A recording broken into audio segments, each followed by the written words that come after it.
شركة المهندس منسي للصناعات الهندسية والتغليف حديث تقدم لكم ماكينة تعبئة سوائل لزجة موديل 404 مصري. ماكينة عبارة عن بستم بيشتغل بالكهرباء والهواء. البستم مصنع بالكامل في شركة المهندس منسي. جميع أجزاء الداخلية والخارجية مصنعة من الصين الغذائي عالي الجودة.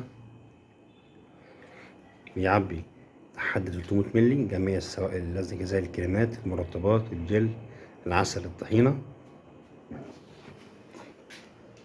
هنعمل تجربتنا النهاردة على كريم الترطيب. هذا عندي هنا مصدر الهواء الكهرباء 220 فولت، وهنا مصدر الهواء اللي جاي من الكمبرسور. هنا عندي على البستم فيه حساسين خلفي وامامي بيحددوا لي مشوار اللي هيتحركوا البستم، وبالتالي بيحددوا لي الكميه.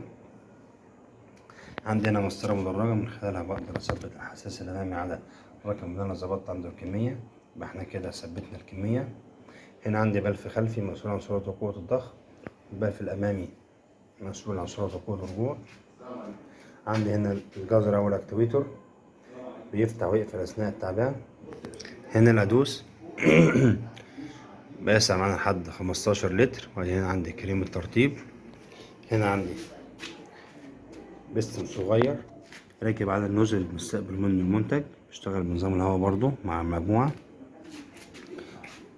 نحط العبوة تحت النوزل كده ونستقبل فيها المنتج. ادي عندي هنا ده السلكتور من خلاله بنظبط المكان على نظام الدواسة او النظام الاوتوماتيك.